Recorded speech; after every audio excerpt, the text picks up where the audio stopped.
So, for the last 2 weeks, we've covered the kind of family that if you wrote this story in a fantasy novel, George R. R. Martin would probably call you up to ask if everything was okay at home and if you felt safe. Today, we're going to talk about what a woman who marries into this kind of family ends up having to do. We're also going to find out why maybe you shouldn't bring home a girlfriend after disappearing to a war for 10 years. Hello, everyone. My name is Garvin, and lately I talk about mythology on the internet. I also will sooner or later return to reviewing books, but today we're talking about Helen's twin sister, Clytemnestra. Now, as I noted in my Helen videos, Clytemnestra had a rather sedate and calm childhood compared to any of her siblings. There's a distinct lack of running off to hunt wild boars or getting kidnapped by mythical founders of Athens, for example. That said, things ramp up for her once she hits adulthood. Now, I should mention there are two versions here. That's right, we're back to choose your own adventure. Get used to it. In one version, Clytemnestra is already married to King Tantalus II, who's king in Lydia on the modern Turkish coast, and is also a distant cousin to Agamemnon. This doesn't stop Agamemnon from deciding this marriage is nonsense, murdering his distant cousin, and murdering Clytemnestra's infant son, dragging her back to Sparta and marrying her. In another version that I find way more believable, she's not married, and he just gets her father's permission to marry her after Menelaus marries Helen. Now, you may be asking why I find the second version more believable. Because at this point, Agamemnon has no army, he has no wealth, and he has no power.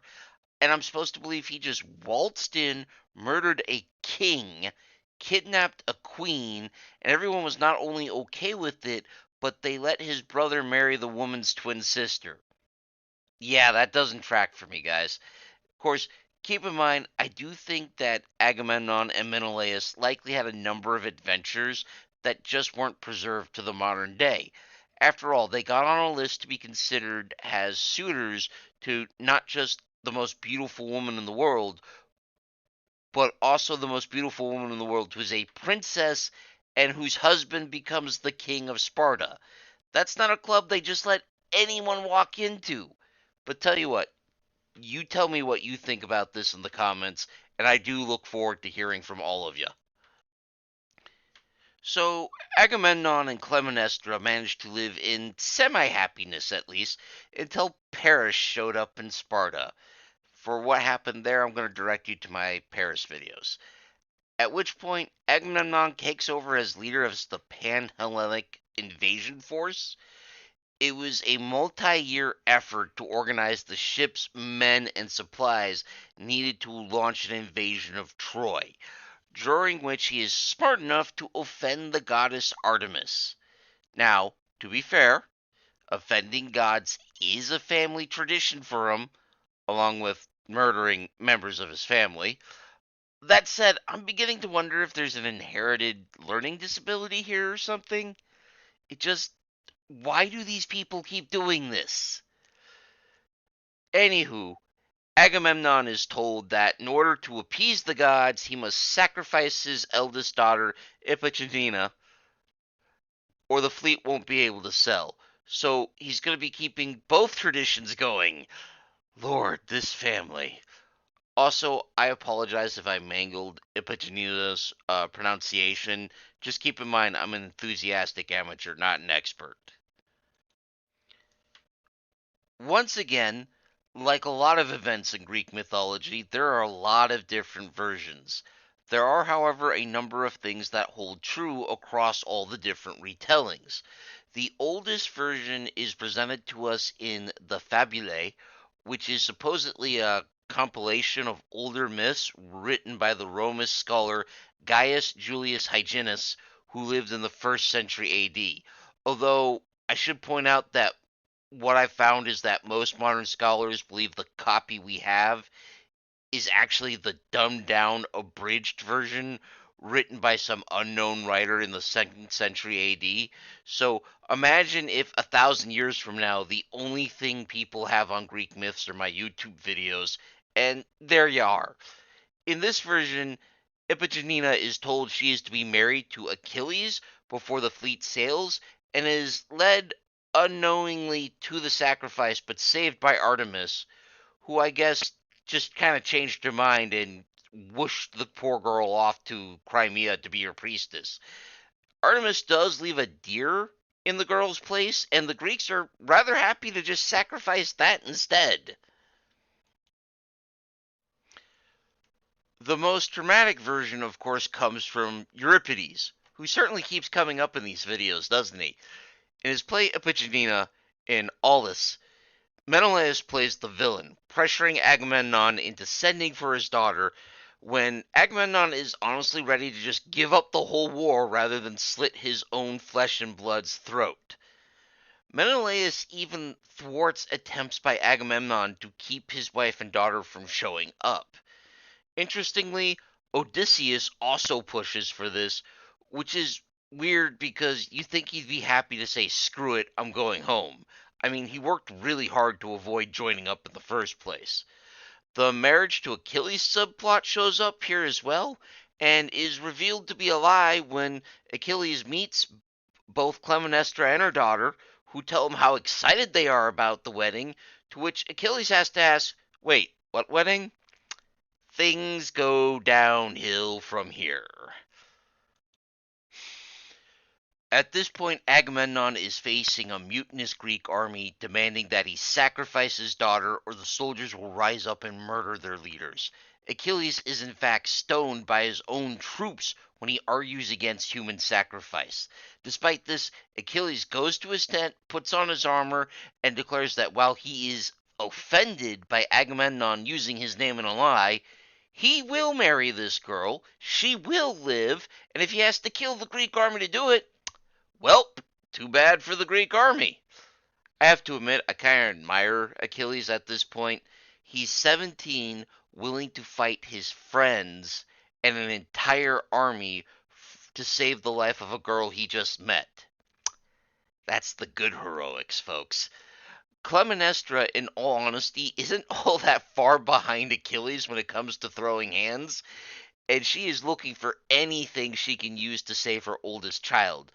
But it's Iphigenia who puts a stop to this, saying she'd rather die a heroic death to save Greece than live knowing she tore it apart. There's more myths, but they focus on Iphigenia after she's rescued by Artemis, and this video unfortunately isn't about her. But if you'd like to see more about her, just leave a note in the comments. Clytemnestra does not take the loss of her eldest daughter well. It's honestly hard to blame her, as she would have been left more or less alone. Her brothers are dead, her sister is either a captive or has abandoned her family for a strange land. Her husband, who is the murderer, is gone fighting a war in that same strange land and is assuredly not being faithful to her on top of that. All she has is her two remaining children, one an infant and the other barely out of diapers. Oh, and her husband's cousin, Aegisthus. I'm told that's the correct pronunciation, so I apologize for the last video. Aegisthus was not trusted enough to be brought to war, so he was left behind. And if you saw the last video, you know this was a terrible decision. Now, Homer pins everything on Aegisthus because it seems that older Greek storytelling is incredibly terrified at the idea of a woman having agency and their own reasons for their actions. In fact, Homer's version doesn't even have Clytemnestra killing Agamemnon. It's this guy who does it. Honestly, I just can't see Aegisthus has the motive force here. I mean, this is a guy who was swayed by Thyestes giving him a Darth Vader speech of all things. What I'm saying is, I just don't think the boy ain't bright. Um, he is, however, ambitious and not overly burdened with loyalty. So I'm perfectly comfortable on the idea that Clytemnestra came up with the idea and sold him on it. The most popular version of this story is told in the play Agamemnon by Aeschylus, who lived between 525 and 465 BC. In it, Clytemnestra is the leading figure, motivated strongly by the burning rage of the death of her first child, which is only fed by the feelings of abandonment that have simmered and boiled during the 10-year absence. This doesn't help when Agamemnon does show up, he's got another woman in tow. In some traditions, Cassandra, the other woman in question here, is either pregnant or holding the infant child of Agamemnon, which likely feels like a slap in the face. Cassandra's fate is really the only thing I would protest here, because I feel she's as much a victim as Clytemnestra is. Now, despite her brazen openness in committing murder, it's interesting that no one challenges her. She would rule openly in Mycenae for 7 years afterwards, according to tradition. In fact, it's not until Apollo appears to her oldest son, Orestes, and orders him to avenge his father that things change. I'll come back to that in a moment, though. Orestes heads up to Mycenae and has an emotional confrontation with his mother and kills her. I should note, in Pindar's work, Clytemnestra attempted to kill him when he was a child, but his nurse smuggled him out of the city, so there's maybe some of that going on as well. The Furies, who are Greek goddesses charged with punishing evildoers, show up to torment him over this, and in the play The Eumenes, Orestes is basically running from them.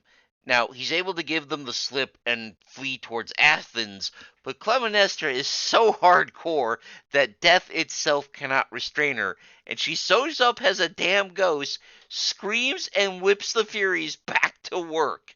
This woman's willpower is so great that she wills herself out of the underworld to scream at literal goddesses of vengeance to go do their damn job. I feel like Clytemnestra was just born a woman to keep her from taking over all of Greece and doing Alexander's feat early. Well, all the screaming in Athens brings Athena into the show, and she shows up and invents the court system in order to put Orestes on trial and basically tells everyone, no more revenge killings, this is getting out of hand. Now, this is something that shows up in other cultures as well. For example, the Old Testament has rules and ways to end blood feuds, so I'm pretty comfortable saying this is part of a cross cultural kind of moment in history where folks are saying, this constant cycle of murder and counter murder isn't really solving anything, and we have to try something else.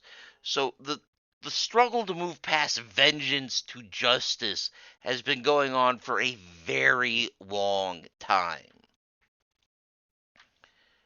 Speaking of vengeance, I find myself with a question or two and a theory that offers a possible answer. My first question is, why does Apollo care if Agamemnon gets avenged in the first place? Agamemnon not only had a tendency of offending Apollo by kidnapping the daughter of one of his priests at the beginning of the Iliad, for example, but also offending his sister Artemis. Not to mention, Apollo had been on Team Trojan the whole war against Agamemnon.